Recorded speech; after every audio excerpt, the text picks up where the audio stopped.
ഇസ്ലാമിൽ നിന്നും മതം മാറി ക്രൈസ്തവ വിശ്വാസം സ്വീകരിച്ച 3 പേർക്ക് 40 വർഷത്തിലധികം തടവ്.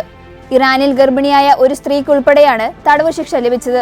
ഇസ്ലാമിക് റവല്യൂഷണറി കോടതിയിലെ ജഡ്ജി ഇമാൻ അഷ്റഫാണ് ശിക്ഷ വിധിച്ചത്. 2024 ഇന്റലിജൻസ് ഏജന്റുമാർ ഒരേ സമയം ടെഹ്റാനിലെ അവരുടെ വീടുകളിൽ റെയ്ഡുകൾ നടത്തി 3 ക്രിസ്ത്യാനികളെ അറസ്റ്റ് ചെയ്തത്. ബൈബിളുകൾ, കുരിശുകൾ, സംഗീതോപകരണങ്ങൾ എന്നിവയുൾപ്പെടെയുള്ള സ്വകാര്യ വസ്തുക്കളും അതോടൊപ്പം കണ്ടുകെട്ടിയിരുന്നു. സെന്റ് ജോസഫിൽ നിന്ന് പ്രചോദനം ഉൾക്കൊണ്ട് നിർമ്മിച്ച ദി ഗാർഡിയൻ എന്ന ചിത്രം സ്പെയിനിലെയും ലാറ്റിൻ അമേരിക്കയിലെയും തിയേറ്ററുകളിലേക്ക്.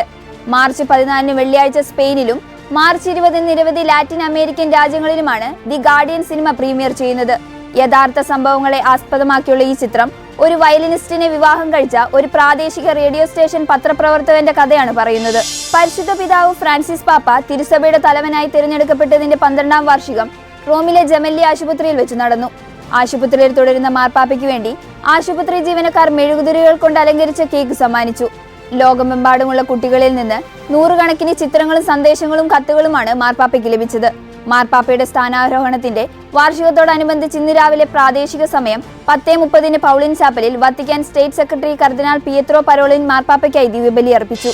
കഴിഞ്ഞ 10 വർഷത്തിനിടെ നൈജീരിയയിൽ 145 വൈദികരെ തട്ടിക്കൊണ്ടുപോയി. 2015 2025 ഇടയിൽ നൈജീരിയയിൽ പുരോഹിതരുടെ തട്ടിക്കൊണ്ടുപോകലുകളെ കുറിച്ചുള്ള വിവരങ്ങൾ ശേഖരിച്ച നൈജീരിയയിലെ കാത്തലിക് സെക്രട്ടേറിയറ്റ് നടത്തിയ വിശകലനത്തിലാണ് ഈ വെളിപ്പെടുത്തലുള്ളത്. തട്ടിക്കൊണ്ടുപോകപ്പെട്ട 145 വൈദികരിൽ 11 പേർ കൊല്ലപ്പെട്ടു. 4 പേരെ ഇപ്പോഴും കാണാനില്ല. മറ്റുള്ളവരെയെല്ലാം വിട്ടയച്ചിട്ടുണ്ട്.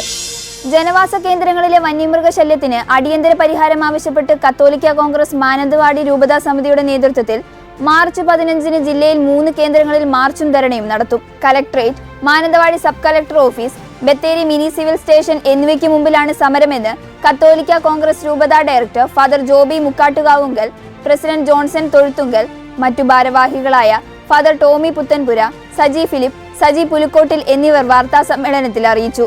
കൽപ്പറ്റയിൽ കൈനാട്ടി ജംഗ്ഷനിലും മാനന്തവാടിയിൽ ലിറ്റിൽ ഫ്ലവർ സ്കൂൾ പരിസരത്തും ബത്തേരിയിൽ കോട്ടക്കുന്നിലുമാണ് മാർച്ച് നടക്കുന്നത്.